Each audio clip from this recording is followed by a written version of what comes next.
Hi everyone, this is Abhinav from Phone Bunch and today we are reviewing the Nokia Lumia 530 Dual SIM available for about Rs 5500 to Rs 6000, running Windows Phone 8.1 with a 1.2 GHz quad-core Snapdragon 200, 512 MB RAM, Adreno 302 GPU. On the left of the device you can see there's absolutely nothing, but the rounded tapered design of the phone is clearly visible, which makes the phone really easy to hold. At the top you have the 3.5mm audio jack, on the right you have the volume rocker as well as a power lock and unlock button. Both are very sturdy and offer good feedback as well. The back has a matte finish. You can see the 5 megapixel camera right there, Nokia branding as well as speakerphone at the bottom which has a round grill and it does get muffled when the phone is put flat on its back. There's no camera hum almost because this is relatively a very thick device. You can see that both the buttons are reachable with just your thumb and they are quite easily operatable. With a 4-inch display, this device is definitely meant for single-handed use. Now let's open up the back cover. You need to press on the camera module, then peel the cover off. You can see that it's quite sturdy, doesn't bend or flex. It's the grey color that we have for you here. Now you have a 1430 mAh battery which is supposed to give you about 13 hours of talk time. You can see the battery rating right there as well. I'll keep that aside. You have two SIM card slots, both micro SIM. One uses a tray. You just need to put in and slide it in. And then you have the micro SD card slot right up top.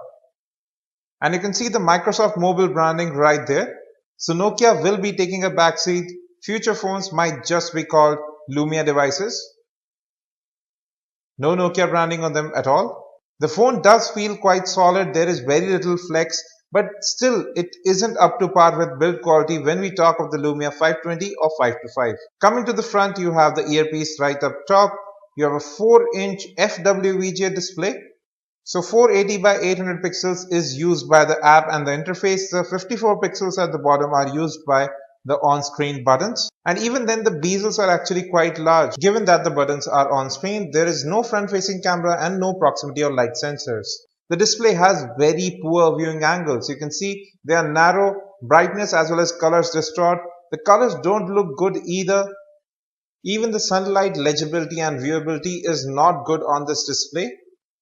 Very poor contrast levels as well. Here you can see that it just doesn't look good. It seems pale in comparison and by far this is one of the worst displays I have seen in this price bracket.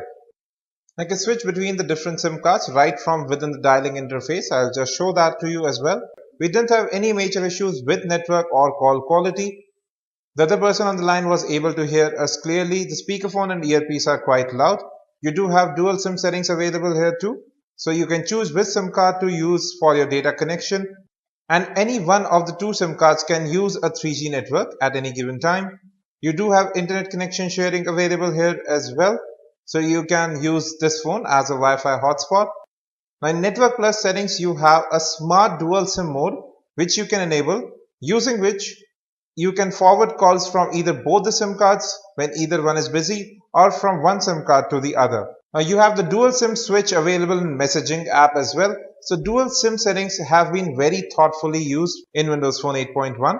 This is the default camera interface. It's the Nokia camera app. You have exposure settings, ISO, white balance among others. There's a 5 megapixel fixed focus camera which can take 5 megapixel images but just 480p videos. And then there's no front facing camera. Let's just get into settings. You have lenses available here. You have an EV bracketing mode too. I can see from right there that you can just capture maximum up to FWVGA resolution videos and that's just about it.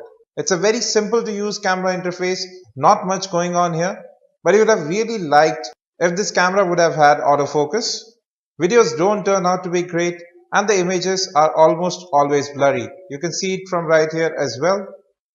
Now color reproduction is again something not done right here. This red wall appears bluish, but colors in sunlight do appear quite right. You can see it from right here.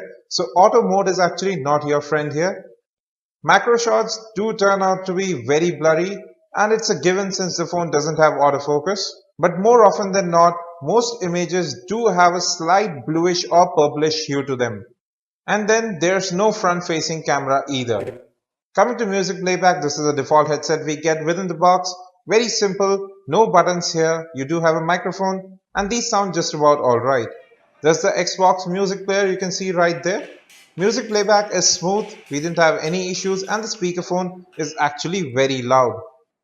You do have FM radio available on the Lumia 530 as well. It's able to find channels really quickly. You can make a list of all your favorite channels. They would be stored separately. And you can switch to the speakerphone to listening to FM radio. Now we are playing a YouTube video. It's our review of the Micromax Canvas A1. We are playing this through Internet Explorer since the official YouTube app is not available. But you can do several things in this player. You can seek and you can switch to full screen as well. So that's something that has been made better with the HTML5 YouTube player. Video playback is smooth here. Coming to software, the Lumia 530 runs Windows Phone 8.1 right out of the box. You have Office pre-installed, OneNote, OneDrive, Outlook, all of these apps. Nokia camera is also available. You can see two tiles are available for both phone as well as messaging. It is a dual SIM smartphone. You have wallet installed here as well. There are several other things including the action center where you can see your notifications as well as toggles. And it does seem a little bit inspired from Android. You have maximum 4 toggles. Let's get into settings. Getting into about. You have Windows Phone 8.1 running on the device and you can see apps can use up to 480 by 800 pixels resolution. Lumia Cyan update from Nokia is also running on the phone. Now the Lumia 530 has a 4 GB ROM which is expandable up to 128 gigs with the micro SD cards. App as well as app data are movable to the external SD storage. I'll just show that to you. So let's say you want to move Facebook. You can see move to SD option available right here. It does take a little bit of time to move apps. You can configure the notification toggles as well. You can choose your own toggles and they would be displayed right there. But only 4 toggles can be displayed at any given time.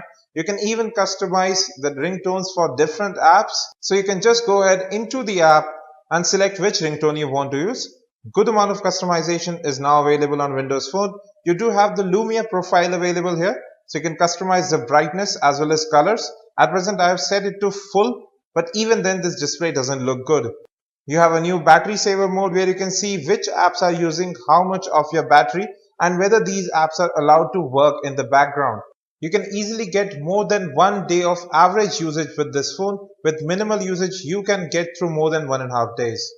And coming to task management, you can see from right here, this is the default task manager, which opens up when you long tap on the back button. You can kill tasks by tapping on the close button or just sliding them down. You can switch to different tasks as well. Now this is the word flow keyboard. It's really smooth to type on. And even without the gesture support, this was one of the better keyboards that's available on any platform. It provides good autocorrection as well. Now we have loaded phonebunch.com in Internet Explorer. Our mobile website has opened up and you can see that it's actually quite smooth. Scrolling is definitely a bit slow, I would say. Now you can see here that it takes a long time for text as well as images to reflow and sometimes the page entirely disappears from view. Now pinch to zoom is actually quite smooth on this device, as is the rendering of the text, but the low contrast of the display does make text look a bit blurry, pixelated as well.